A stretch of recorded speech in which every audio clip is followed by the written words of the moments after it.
참여 예수님. 네, 답동 성당에서 걸어왔습니다. 김현우 바로 신부입니다. 만나서 반갑습니다. 저는 항상 기도에 오면 일찍 와서 성가 같이 부르고 하려고 노력하는데 성가 부르니까 너무 좋지 않아요?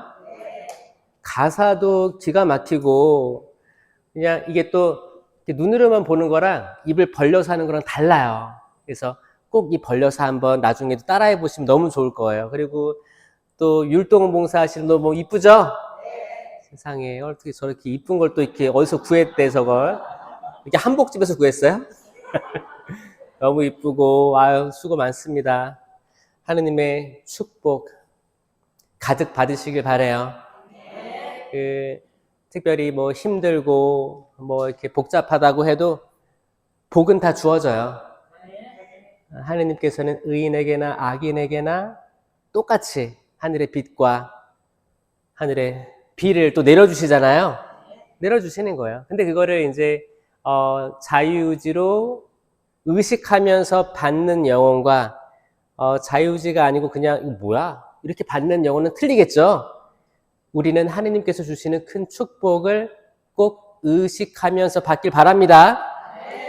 하나도 빠지지 않고 하느님이 주시는 놀라운 은총들을 받아 누리시길 바래요. 이거는 진짜 중요한 말이거든요.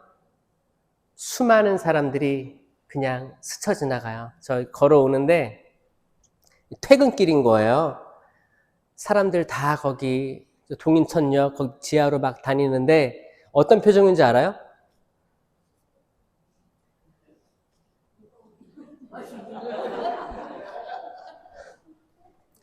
내가 웃는 사람 한 명 봤어. 웃는 사람.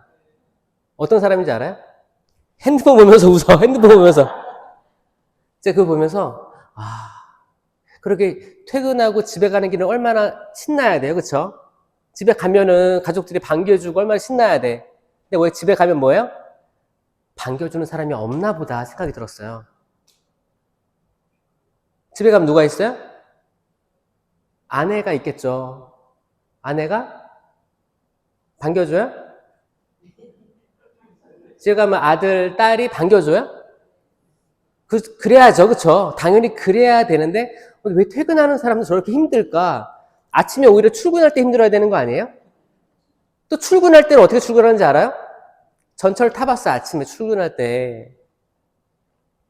자매님들은 화장을 해요. 전철에서 화장을 해요. 그러면 막 거울 보고 막 이렇게. 그리고 뭐 전화도 하고 약간 좀 이렇게 힘이 있어요. 그래도 힘이 있어요. 출근하러 가는 길은 좀 힘이 있고 퇴근하고 집에 가는 길은 풀이 죽어 있어.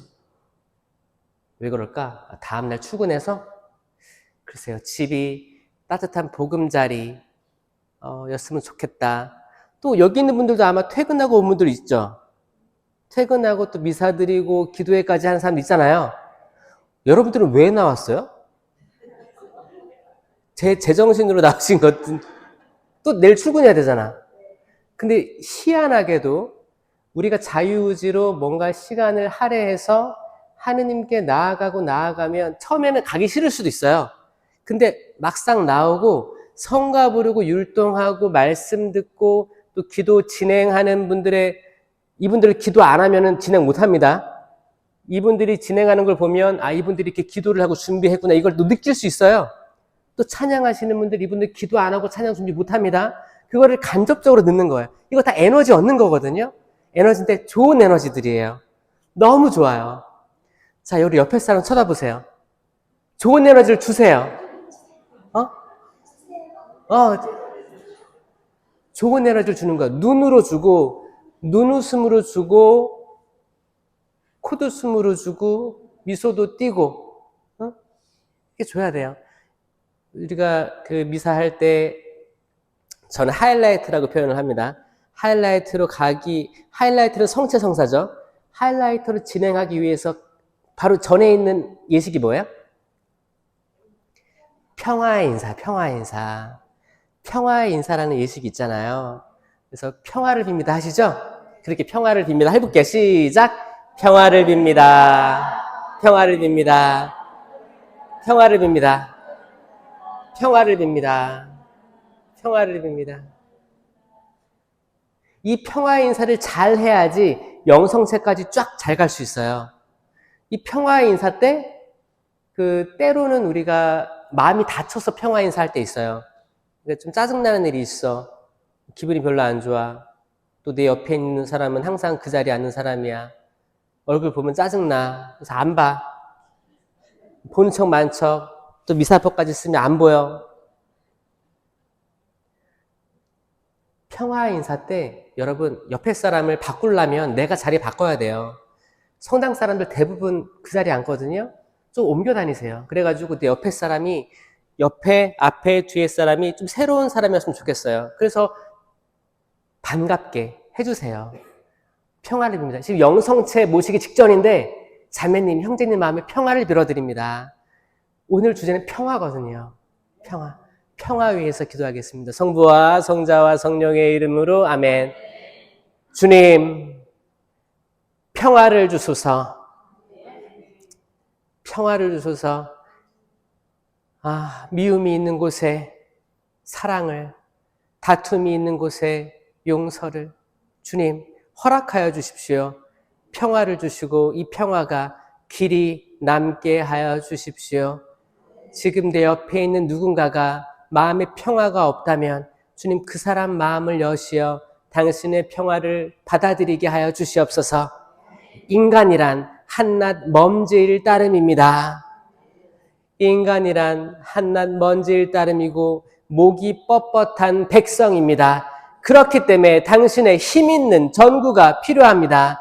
당신의 힘 있는 역사하심이 필요합니다. 주님 이 순간 불로 거룩한 불로 저희를 태워주십시오. 저희는 마치 광야를 걸어가고 있는 것 같습니다. 캄캄합니다. 낮에는 구름 기둥을 밤에는 불 기둥을 허락하신 주 예수님 삼일체이신 하느님 아빠 아버지 저희에게 그 빛을 비추어 주시옵소서.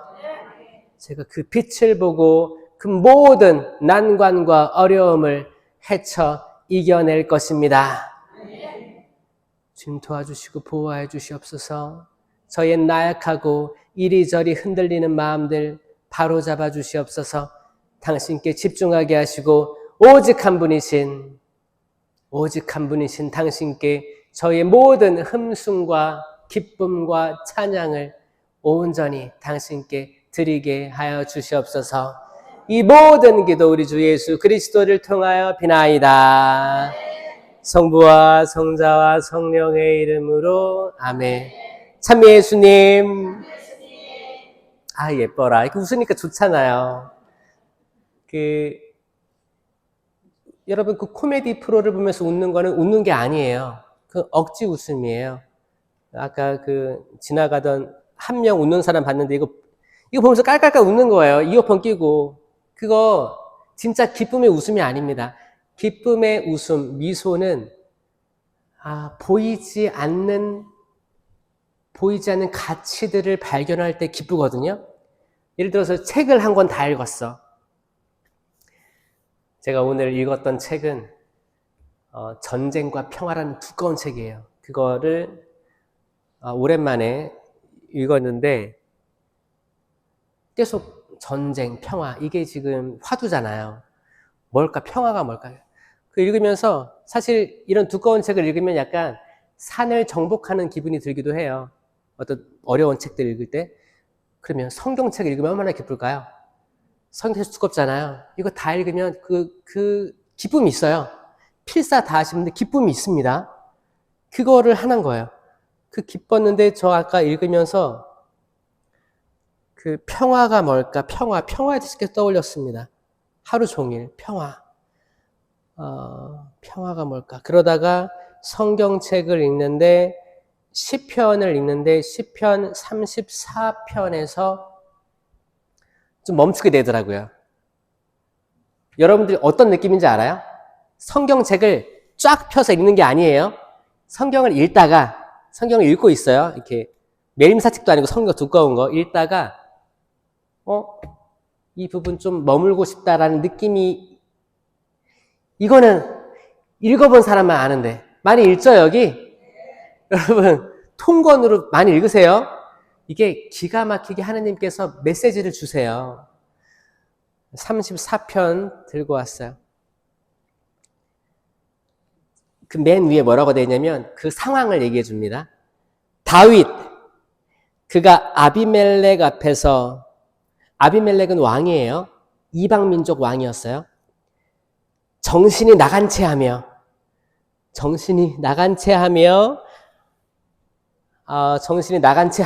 아비멜렉이 내쫓아 그가 떠나갈 때에 이 시편을 읽었습니다.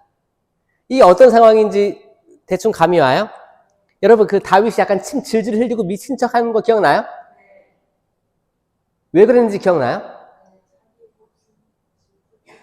목숨 부지하려고, 알죠? 목숨을 왜 부지하려고 했을까요? 그 전에는 사울 왕이 다윗을 엄청 질투했잖아요. 엄청 질투하고 지구 끝까지 쫓아가서 죽이려고 했단 말이에요. 그래서 다윗이 도망간 거예요. 도망을 갔는데 그게 어디였냐? 가드라는 땅인데 거기선 골리앗의 고향이었어요. 골리앗. 다윗이 어렸을 때 그 돌멩이로 골리앗 엄청난 거인을 물리친 거 아시죠?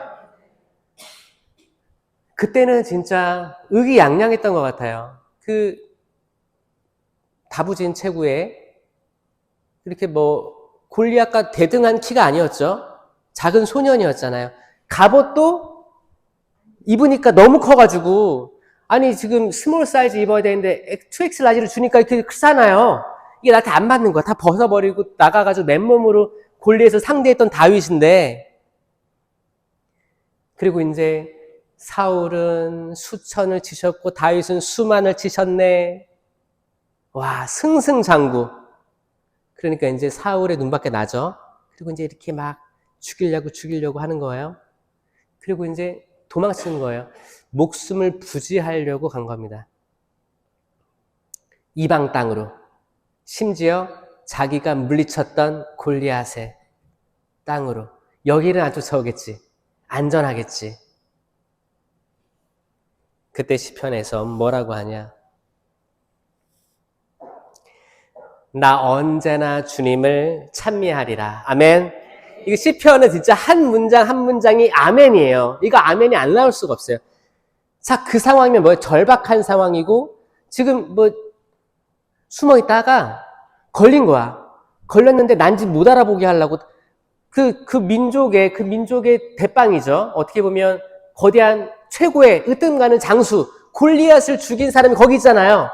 살아남으려고 침을 흘리고 나는 아닙니다 한 거예요.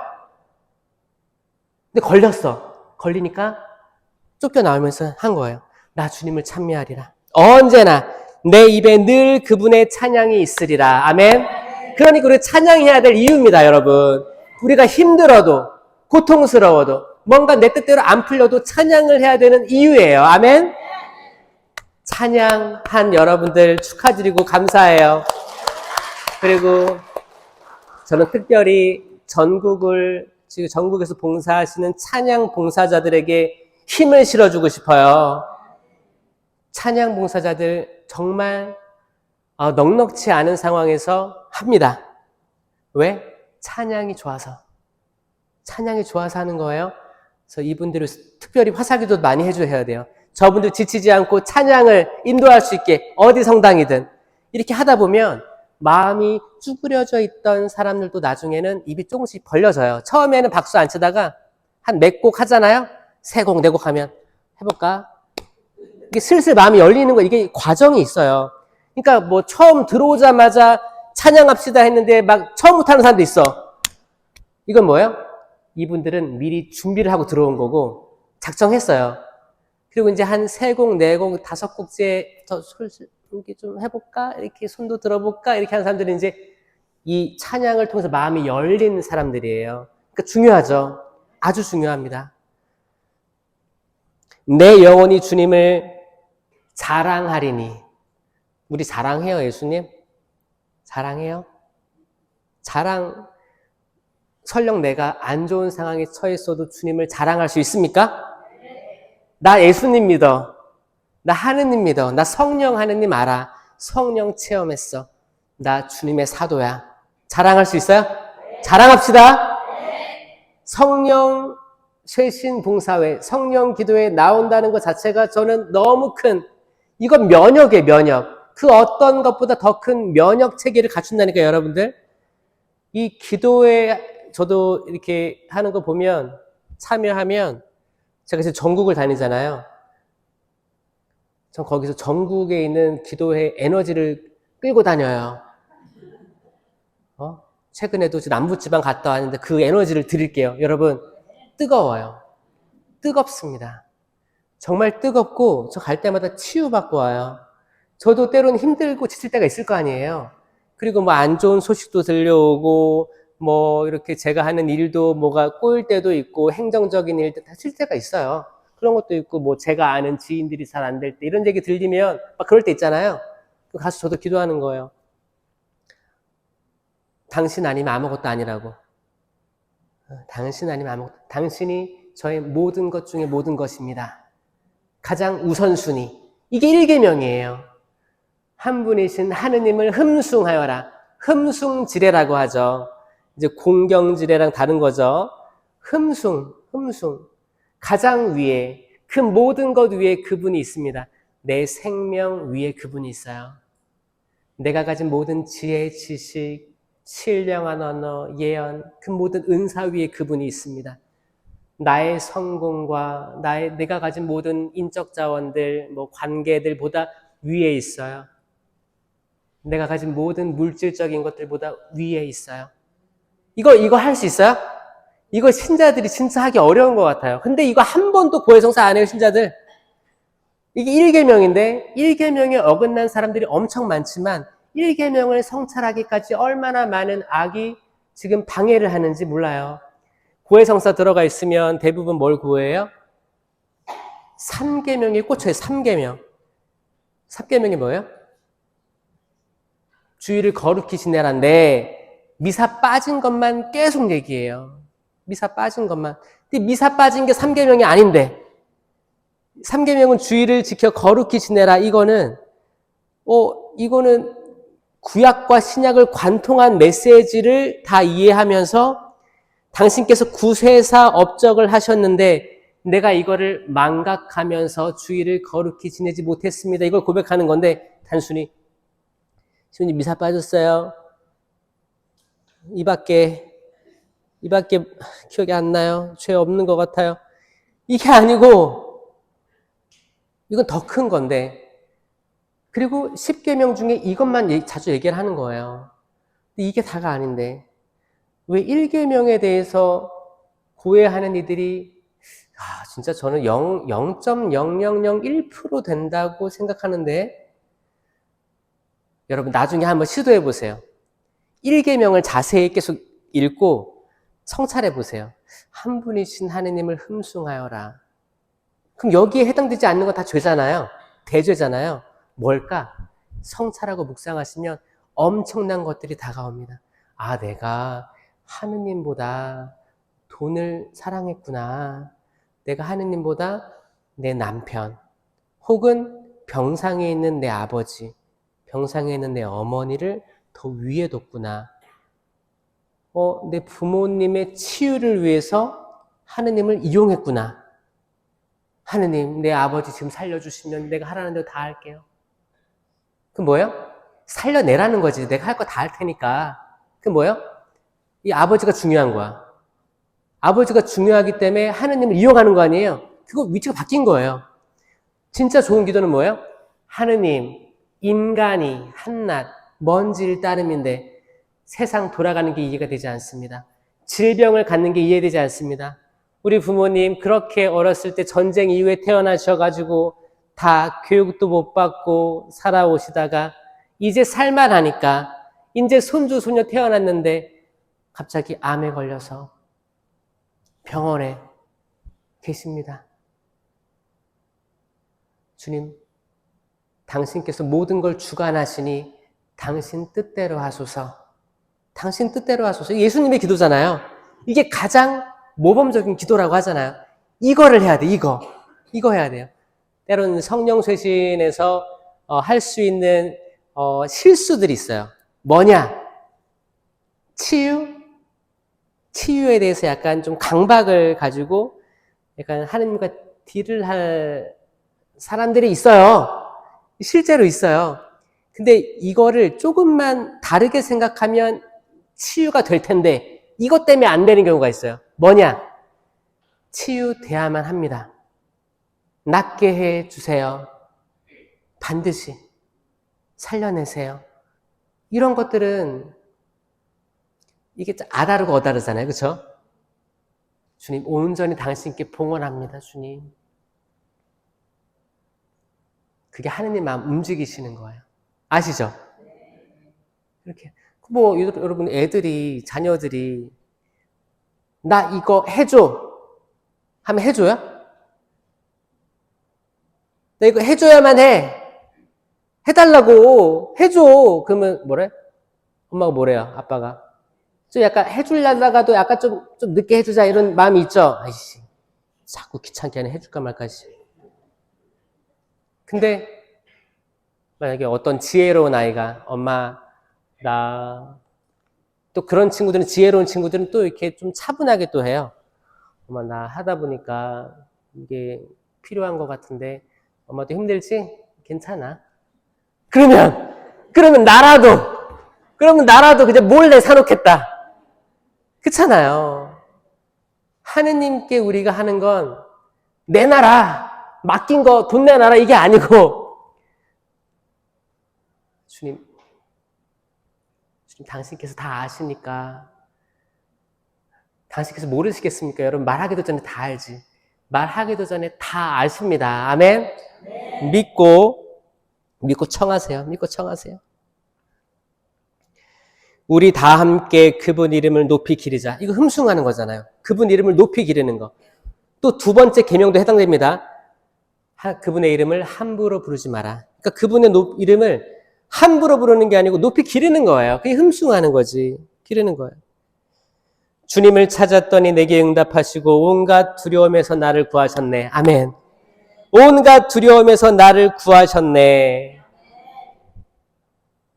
다윗이 얼마나 두려웠겠습니까?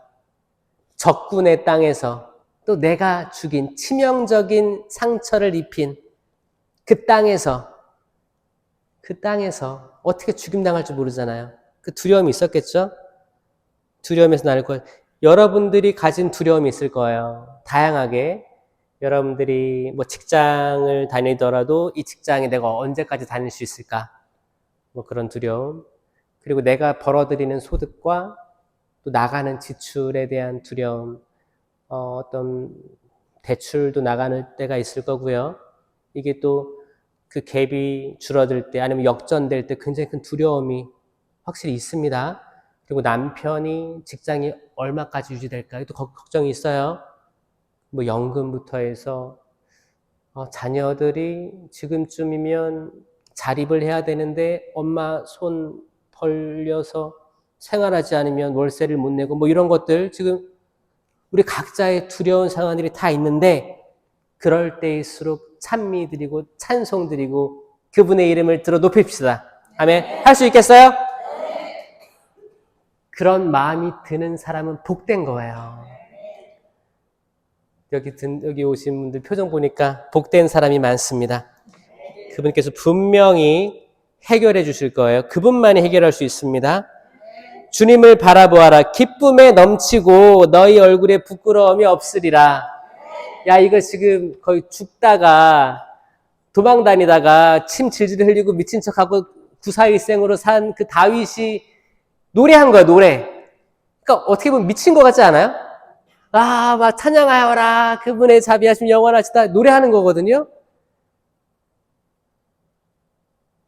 잘 보세요. 이 세상이 미친 것 같지 않아요? 전 세계가. 잘 보세요, 여러분. 저는 초등학교 때 저의 어떻게 보면 제일 좀 이렇게 질문거리가 뭐였냐면 세상이 평화로울까가 질문이었어요. 평화로울까? 예를 들어서 그때만 해도 이제 뭐 걸프전 있었고 우루과이 라운드라고 해서 뭐 이렇게 농산물 뭐 그런 거 막 그리고 이제 뭐 북한 그때 독재자가 죽었다 뭐 그런 일이 초등학교 때 있었던 일이거든요. 막 그렇게 그런 거 보고 막 혼란스럽고 막 뉴스에서는 막 뭐라고 막 홍보하고 막 뭐 이렇게 알려주는데 다 기쁜 게 없고 되게 무거웠어요. 다 무거웠던 느낌. 그리고 왜 나만은 이렇게 분단돼 있을까 뭐 그런 생각들. 그리고 이제 집에 가면 부모님들이 했던 그런 물질적인 걱정들 대화도 들었고 어렸을 때 뭐 그런 것들. 그러면서 왜 평화라는 게 존재할까? 그랬었는데 그러다가 언젠가 평화롭겠지를 생각했어요. 근데 시간이 지나니까 또 뉴스에서 안 나오니까 조용한 것 같아, 세상이. 뉴스에서 안 나오니까 조용한 것 같았어요. 근데 뉴스에서 나오니까 또 시끄러운 것 같아.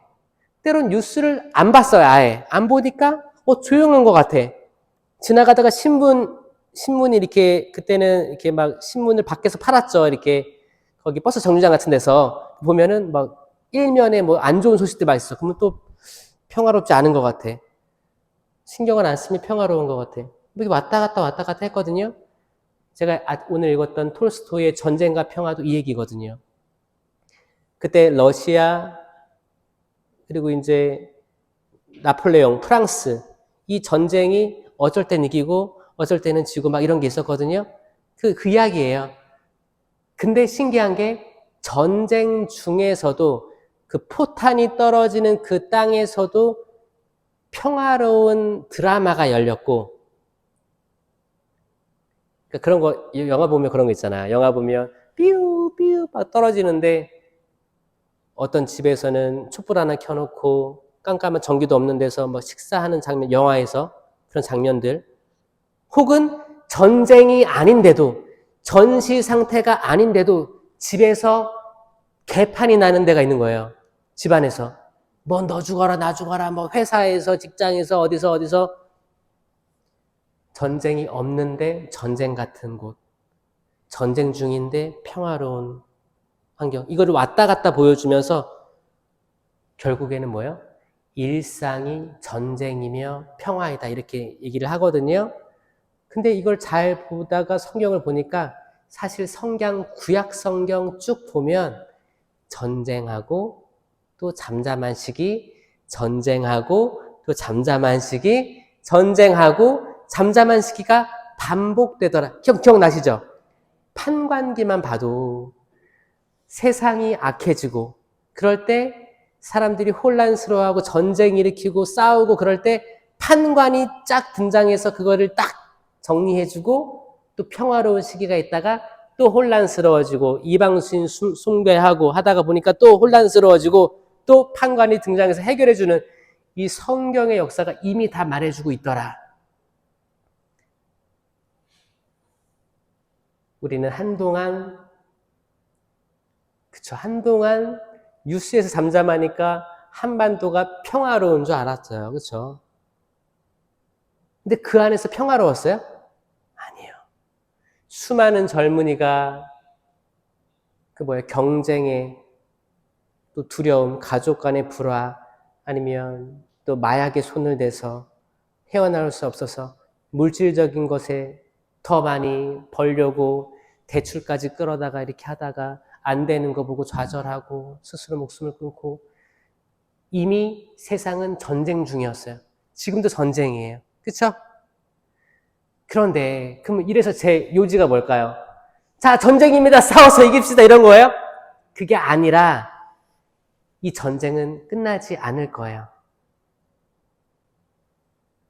예수님께서도 내가 평화를 주러 온 줄 아느냐? 나는 칼을 주러 왔다. 그래서 칼을 주러 왔다. 이 칼이 뭘까요? 칼은 탁 자르는 칼이에요. 칼은 곧 말씀이죠. 말씀입니다. 왜냐? 히브리서 4장에 뭐라고 했어요? 하느님의 말씀은 살아있고 힘이 있으며 어떤 쌍날칼보다도 날카로워 관절과 골수를 쪼개고 영과 혼을 갈라 사람의 마음속 숨은 생각을 드러내게 합니다. 라고 되어 있습니다. 자르는 거야. 이게 히브리서 4장 12절이에요. 자르는 거예요. 이 말씀이에요. 말씀. 칼을 줄었다. 뭐냐면 인간이 생각하는 평화와 사람이 생각하는 평화랑 하느님이 생각하는 평화랑 다릅니다. 달라요. 그러니까 하느님께서는, 예수님께서는 인간에게 물어보는 거예요. 너희들이 생각하는 평화를 주러 온 게 아니다. 우리 인간은 뭐가 평화예요?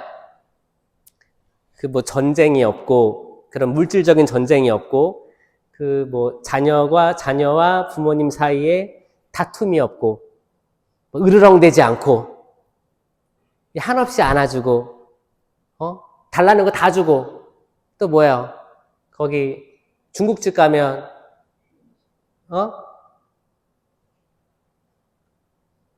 너 뭐 먹을래? 아빠가, 난 짜장, 그러면 다 눈치 보고 짜장면 시킬 때도 있단 말이에요. 그게 아니고 자기가 원하는 대로 다 해도 괜찮은 거. 내가 학교를 다니는데 엄마가 계속 학원을 보내. 학원 안 다녀도 괜찮은 거. 평화죠. 시키는 대로 안 해도 되고 내 자유의지로 내가 하고 싶은 대로. 그렇게 얘기했을 때 엄마도 야, 왜 시키는 거 안 해? 이게 아니고 그래, 너 원하는 대로 해. 게임? 엄마 나 게임 할 거야. 게임 해. 평화롭지 않아요?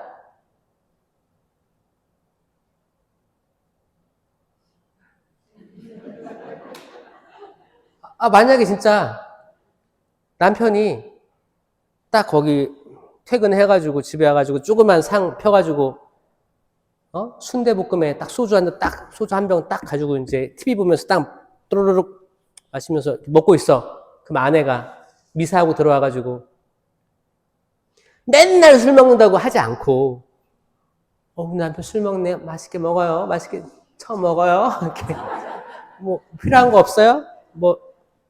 그 평화롭잖아. 사실 자기들이 원하는 걸 다 하게 해주면 평화로운 거란 말이에요. 그렇죠?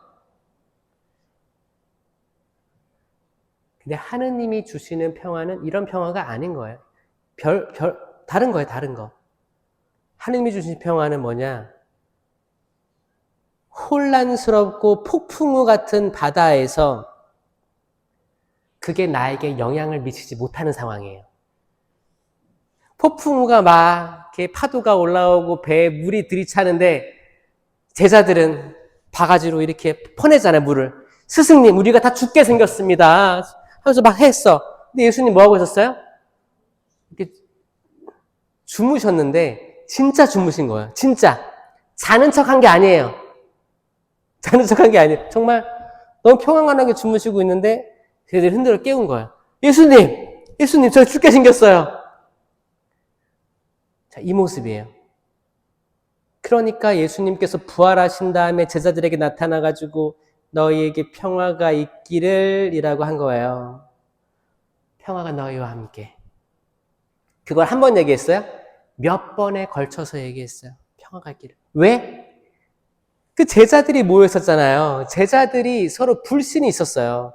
그리고 억울한 사람도 있었고 할 말 많은 사람도 있었고 이걸 받아들일 수 없는 사람도 있었어요. 잘 보세요. 제자들이 있었는데 다 도망가고 그 자리에 누구 남아 있었어요? 십자가 밑에? 요한밖에 없어요. 요한밖에 없었어요. 그 전에 유다는 배반하고 스스로 목숨을 끊었죠. 베드로는 3번이나 모른다고 했죠. 또 도망한 젊은이에서 한 명은 그냥 그 하얀 암호표만 걸치고 도망갔다고 그랬죠. 누군지 모르지만. 아니, 베드로한테는 하늘나라 열쇠를 줬단 말이에요. 그리고 거룩한 변모할 때 베드로 안 데리고 요한만 데리고 갔잖아요. 그러니까 이 3명은 약간 주목받았던 제자들이었어요. 그리고 제베데오의 2 아들 야고보와 요한. 특히 야고보와 요한은 형제였는데 어머니가 뭐라고 했어요? 어머니가 예수님, 그때가 되면 내 아들들 하나는 오른쪽, 하나는 왼쪽에 앉게 해주세요. 그랬어요. 청탁한 거예요. 어떻게 했겠어요? 치맛바람. 이게 성경에 나온 최초의 치맛바람이라 알려졌습니다. 해주세요. 하나는 이쪽, 하나는 이쪽 해주세요. 이거 사실 우리들이 하는 거거든요. 여러분도 하잖아요. 주님, 제 자녀들 잘 되게 해주세요. 네? 잘 되게 해주십시오. 하잖아요. 이거를 욕하는 게 아니에요. 왜냐? 그 엄마의 청탁이 들어졌어요. 50%입니다. 50%. 둘 중에 하나 유한이 남잖아요. 십자가. 그리고 성모님도 모시잖아요. 자, 엄마의 청탁. 자, 잘 보세요. 엄마의 청탁이 중요한데 다 될 거란 생각하지 마라. 50%. 50%에 만족하자. 아멘? 괜찮아요? 논리가 있어요, 없어요? 있어요. 있어요. 근데 그 당시 그걸 들었던 10명의 제자들은 불쾌히 여겼다라고 나와 있습니다. 짜증나지.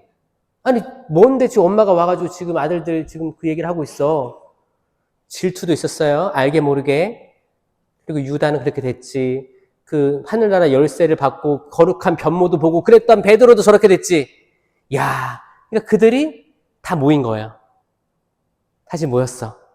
다시 모였는데 서로 말은 안 하고 있지만 이제 약간 누나를 굴리면서 그랬겠지. 야, 베드로 저거 쌤통이다. 저거 아유 그렇게 나대더니 저거 결국에는 모른다고 3번이나 부인하고 아유 이랬겠지. 그리고 야고보한테는 뭐라고 했을까? 야고보. 아유 엄마가 그렇게 청탁하더니 동생은 저기 십자가 밑에 있었는데 형은 저기 뭐 도망가서 보이지도 않았어. 속으로. 자, 토마스는 그때까지도 부활에 대해서 믿지도 않았어요. 그렇죠? 뭐야? 자기도 도망갔는데 아마 도망간 걸 합리화할 수도 있고. 그리고 예수님이 요한에게 어머니 마리아를 맡긴 것도 불쾌하게 생각하는 사람이 있었을 수도 있어요. 그 안에서 아마 그 공기는 되게 긴장감이 높았던 공기였을 것 같아요. 그러니까 예수님이 나와서 평화가 너희와 함께 있기를. 그 평화는 뭐예요? 고요하고 잠잠해져라 그거예요. 마음의 모든 파동들, 우리 마음을 뒤흔들어 놓는 모든 파동들, 우와 괜찮다, 잠잠해져라. 다시 시편 34편에서 여기 가련한 이가 부르짖자 주님께서 들으시어 모든 공경에서 그를 구원하셨네. 가련한 이가, 그러니까 본인이 스스로 가련하다고 느낀 걸 가련해야 됩니다. 여러분 스스로 가련해야 됩니다. 가련한 사람 있어요 여기? 근데 가련하기 어렵습니다 여러분. 내가 누군데, 배울 만큼 배웠는데, 내 아들 너 내 말 들어. 엄마 말 잘 들으면 잘 돼. 내 남편 내 말 들어. 내 말 들어. 내 말 들어. 때론 우리가 가련하지 않아요. 되게 어떤 상위 포지션에 있어요 항상. 지지 않으려고 그래요. 내가 사실 가련한 존재인데, 아니 다윗을, 거기 골리앗을 돌멩이로 이겼던 다윗도 지금 이 가련한 상태를 고백하잖아요. 이 대단한 거예요. 고백하는 거예요. 이 가련한 이가 부르짖으니까 주님께서 들으신다. 주님의 천사가 그분을 경외하는 이들 둘레에 진을 치고 그들을 구출해 준다. 주님뿐만이 아니고 천사들도 둘레에 진을 치고 도와준다는 거 아니에요. 여러분 천사의 존재를 믿긴 하세요? 천사 이 얘기 그냥 소설이에요? 아니죠. 진짜 눈에 보이진 않지만 존재합니다. 존재합니다. 도와줄 거예요. 언제? 가련한 이가 부르짖어야 됩니다. 이 부르짖는 기도를 천주교에서는 잘 안 하려고 하죠. 이 부르짖는 기도를 하는 데가 성령 기도회밖에 없으니까. 저도 부르짖는 기도를 안 좋아했어요. 학창시절 때, 또 신학교 때, 그냥 되게 뭐라고 표현하죠? 약간 고상한 기도? 고상한 거야, 그냥.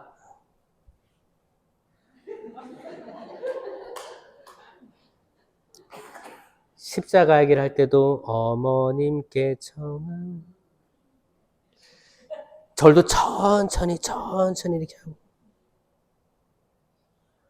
약간 로봇 같은 느낌이 들었었어요. 또 남들이 다 이렇게 하니까 약간 절도 있게 한다는 걸 그래야 절도 있게 전례가 절도 있으니까 그러니까 전례에 때로는 함몰돼서 자기 개인이 부르짖는 그 군중 속을 뚫고 나와서 예수님께 손을 뻗치는 그 장면을 찾아가기까지 어려운 거예요. 이것까지 되면 최고인데. 그러니까 전례가 완벽해서 좋은 점 많죠. 이 좋은 점도 좋은 점이지만 그 중에서 어떤 부분에는 딱 내가 진짜 작해온 걸 알고 나 작해오야. 난 지금 키도 작아가지고 예수님 안 보일 거야. 이 군중이 이렇게 많은데 어떻게 예수님 봐? 근데 지금 아니면 안 되겠어. 의자에서 일어나가지고 달려가가지고 그 군중을 제쳐가지고 나무 위로 올라가가지고 체면이고 뭣도 없어요. 올라갈 때 다 긁혔겠지. 거기 사다리가 있었겠습니까? 다 기어 올라간 거예요. 거기서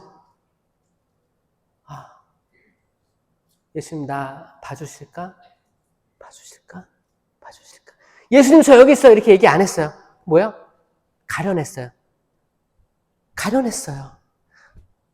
예수님 지나가는구나. 저분이 예수님이구나.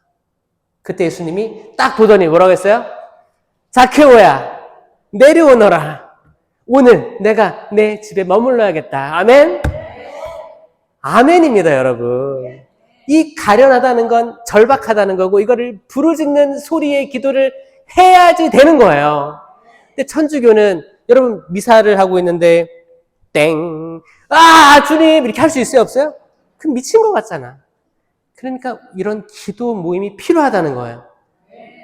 천주교는 너무 좋은 게 다양한 기도 공동체가 한 바운더리, 가톨릭이라는 이름으로 다 있습니다. 너무 좋지 않아요? 진짜 이게 너무 좋은 거예요. 여기서 부르짖는 기도를 할 수 있는 기도회에 나오신 여러분들 축하드립니다. 그래서 아까 또 회장님께서 또 10년 기도로 이렇게 아까 하셨잖아요. 그럴 때가 사실 기회가 많이 주어지면 좋겠지만 이 본당 기도의 차원에서는 많은 시간을 주어지지 않을 거예요. 그러니까 그때 작정하고 그래 지금 저분이 지금 이제 성가 끝났어. 율동 끝났어. 그러면 저걸 할 거야. 그러면 그때 한번 해보시는 거예요. 뭐라고? 그냥 랄랄랄랄라 해보시는 거예요. 알렐루야 해보시는 거예요. 이거를 좀 톤을 높여서 해보는 거예요. 톤을 계속 내가 알렐루야 했다면 요 정도인데 알렐루야 이거를 좀 높게 톤을 높게도 해보고 낮게도 해보고 자유롭게 랄랄랄랄랄랄라 해보시는 거예요. 그냥 에라 모르겠다지. 에라 모르겠다 이게 부르짖는 기도의 시작이에요. 에라 모르겠다 하니까 개신교 신자들이 그렇게 통성 기도를 하는 거예요. 에라 모르겠으니까. 그러니까 개신교 신자들은 전례는 없지만 부르짖는 기도에 연습이 많이 되어 있는 분들이에요. 저는 그분들 무시하지 않습니다. 그분들 기도 응답되리라 믿어요. 근데 우리는 성체까지 있잖아. 성체 성사까지 있는 천주교회에서 왜 열매들이 째잘째잘 나오는지 이거는 성체에 대한 올바른 이해가 없고 플러스 부르짖는 기도가 어색하다. 그렇기 때문에 저는 여기저기 다니면서 여러분들이 하는 게 옳다를 말하고 싶은 거예요. 그리고 그 경계에 있는 사람들 갈까 말까 하는 사람들 나오셔라. 이게 전례 이게 함몰되어 있으면 약간 군중화가 되는 거. 군중은 사람 많이 모이는 데잖아요. 그러니까 만약에 전례에 함몰되어 있으면 내가 그 군중에 들어가면 나도 그 군중처럼 우리 다 같이 거룩해진 줄 착각할 수 있다는 거예요. 수백 명이 모여가지고 미사 영성체를 하면 마치 나도 여기 속해 있으니까 나 안전하겠지? 이런 생각이 들 수 있는 거예요. 하지만 구원은 그렇게 오지 않았습니다. 노아 시대 때 방주를 짓던 노아 가족만 들어갔어요. 12해 동안 하혈하던 그 여인만 치유받았습니다. 수많은 사람들이 예수님을 밀쳤는데 이 밀쳤다는 말은 뭐예요? 예수님 옷자락에 몸을 댔다는 거지. 터치가 많이 일어났어요. 아니, 군중인데 밀치는데 예수님이 이렇게 지나가고 있으면 여기도 부딪히고 여기도 부딪히고 그럼 부딪힌 사람 다 치유가 일어났을까? 아니라는 거죠. 그걸 뚫고 의지를 가지고 잡았던 그 여인만 치유가 온전히 일어났고 수많은 나병 환자들이 있었는데 밖에 나오면 안 돼요. 그들은 동굴 속에 있어야 돼요. 나는 부정합니다, 부정합니다, 부정합니다 3번 외치고 격리돼서 살았어야 됐어요. 근데 그들이 얘기를 들었어요. 예수님 여기 지나가신대. 동굴에서 이거 걸치고 나와가지고 나사렛 사람 예수님 저에게 자비를 베풀어 주십시오. 이거를 소리치는 거. 여러분 이거는 뭐예요? 남을 의식하지 않고 소리친 거거든요. 분명히 사람들은 저주받은 피부병에 걸린 사람들, 악성 피부병에 걸린 사람들, 레위기에 의하면 너희는 숨어 지내야 돼. 이 말들을 각오하고 나온 거예요. 10명의 나병 환자가 있었는데 나왔죠. 용기 있었어요. 그러니까 뭐라고 했어요, 예수님이? 가서 너희들이 치유받은 거를 증거하기 위해서 사제에게 예물을 바쳐라라고 한 거예요. 10명이 돌아갔어요. 돌아가는 길에 치유받았어요. 근데 9명은 다 뿔뿔이 흩어졌어요. 근데 1명 돌아왔죠? 그게 누구였는지 알아요? 이름은 안 나와. 근데 외국인이라 그랬어요. 외국인. 1명 돌아왔는데, 자, 10명이 치유받았는데, 구원까지 이르는 건 이 외국인 1명이었어요. 자, 그러니까 또 치유랑 구원은 다른 거예요. 그러니까 여러분, 치유에서 멈추지 마세요. 구원받아야 되지 않겠습니까, 여러분? 그거 어떻게 해야 돼요? 그러면 이 9명이 흩어지는데 자기만 돌아온 거예요. 자, 내가 나병으로 숨어 지냈는데 나았어. 그러면 처음 보여주고 싶은 사람 누구예요? 가족들이고 아들, 딸 얼마나 보고 싶었겠어요. 나 지금 돌아왔어요. 말하고 싶었겠지. 다 그렇게 나가니까 이 외국인도 그런 마음이 없었겠습니까? 있었겠죠. 근데 그 10명이라는 군 중에서 1명은 예수님께로 방향을 돌린 겁니다, 여러분. 그 자유의지의 결정, 이 그룹에서 그냥 내가 이 그룹에서 그냥 조용히 있으면 중간이나 가겠지 이런 마음으로 있으면 안 돼요. 여기서 내 갈 길을 정해야 되는 거예요. 예수님께 갈 길 정하시길 바랍니다. 우리가 율동봉사 할 때도 그러잖아요. 율동봉사 다 이렇게 하는데 5명인데 다 이렇게 했는데 1명만 이렇게 했어. 이 사람이 맞을 수도 있는 거예요. 그렇잖아. 그럼 또 재빨리 또 이렇게 하잖아요. 여러분, 그 군중에서 약간 이게 군중 심리라고 하죠. 여기서 좀 헤어나오려는 마음이 있어야 됩니다. 만약에 교종미사 때 내 주변 사람들이 1명도 성가를 안 불러. 다 이러고 있어. 그럼 나도 안 부르라 나라도 부르는 거야. 나는 아니야. 나는 난데 뭐. 나 찬양하고 싶어. 찬양하는 거예요. 그럼 여러분을 보고 주변 사람이 바뀔 수가 있어요, 마음이. 여러분이 그 통로가 됐으면 좋겠어요.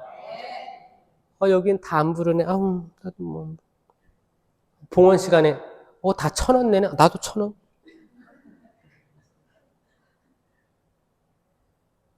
거기 신천지 얘기 알죠? 신천지에 그렇게 많은 천주교 신자들이 갔대요. 성경 가르쳐 준다고. 근데 신천지에서 이제 안 받잖아요. 아시죠? 도움도 안 돼. 재정에도 도움도 안 돼. 근데 성경을 아무리 알려줘도 잘 몰라. 이거 농담이겠죠, 그렇죠? 그렇죠. 근데 아무튼 그랬었어요. 근데 하여튼 성경에 관심은 있는 것 같아요, 천주교 신자들이. 근데 이거를 본당에서 성경 공부에 대해서 좀 이렇게 너무 여력이 없는 거죠. 여력이 없는 거예요. 이제 신부님 숫자가 줄어들고 이제 본당 개수가 늘어나다 보니까 또 그리고 특수 사목하시는 신부님들이 많아지다 보니까 이제 본당에 만약에 신부님이 3명 있어봐. 그럼 교육 담당, 뭐 담당, 아이들 담당, 이게 나눠질 거 아니에요? 근데 그게 아니고 한 명이 다 하다 보니까 이게 여력이 없는 거예요, 사실. 그러니까 그럴 때일수록 이런 기도회, 피정, 삼성산 철야. 여러분 철야가면 심령기도 원 없이 할 수 있어요. 원 없이. 심령기도 하다가 목 쉴 수도 있어요. 만약에 내가 심령기도를 나는 잘 모르겠는데 하고 싶다. 심령기도에 어휘가 있습니다. 어휘력이 있어요. 여러분 아기가 처음에 입 열 때 뭐라고 해요? 옹알이 하잖아. 옹알이 뭐라고 해요?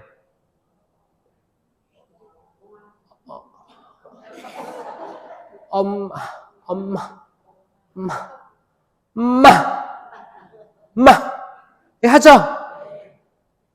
그 한 단어 한 거예요. 그 다음에 뭐 할 거예요? 엄마 하다가 빠. 단어 하나하나 늘어나잖아요. 그런 것처럼 심령기도도 단어가 늘어납니다. 아멘? 그러니까 아니 신부님 저는 처음에 성령 받자마자 막 할 거예요. 그거 너무 실망하지 마세요. 단어가 하나하나 늘어날 수 있어요. 어떤 분들은 한 문장씩 늘어날 수도 있고. 근데 그거 하려면 내가 가만히 있는 거 되는 게 아니고 군중 속에서 나와서 내가 발을 딛고 밖에 나와야지 되는 거예요. 그렇죠? 어딘가 가서 그래 나를 모르는 아무도 모르는 그래 내가 청주교구 초정성령회관이라고 있어요. 오래된데 그럼 청주에 가자. 버스 티켓 끊고 가는 거야. 나 이거 못 받으면 못 들어온다. 1박 2일 들어가는 거야. 할 수 있습니다. 해가지고 와가지고 이제 본당 기도회로 오는 거야. 그러면 너무 좋겠지. 여러분 그런 거 체험해보고 싶지 않아요? 하느님이 주신 신령한 기도. 바오로 사도가 많이 했으면 좋겠습니다 라고 했잖아요. 그리고 예언을 업신여기지 마십시오 라고 했어요. 다시 시편 34장에서 아이들아 와서 내 말을 들어라. 너희에게 주님 경외함을 가르쳐주마. 경외함 마찬가지로 1계명입니다. 생명을 갈망하고 생명을 갈망하고 이거 생명나무의 열매예요. 생명나무는 십자가의 열매. 예수 그리스도입니다. 자, 생명을 갈망하고 여러분 생명의 한자어 뜻은 뭔지 알아요? 살생. 명은 뭐예요? 명할명이에요. 명할명. 자, 살생 명할명이에요. 그러니까 뭐예요? 살아야 되는 명령이에요. 살아야 되는 명령이에요. 그러니까 살아야 되는 거예요. 그렇죠? 이거를 반대로 얘기하면 뭐냐면 명한 대로 살아야 돼요. 자, 이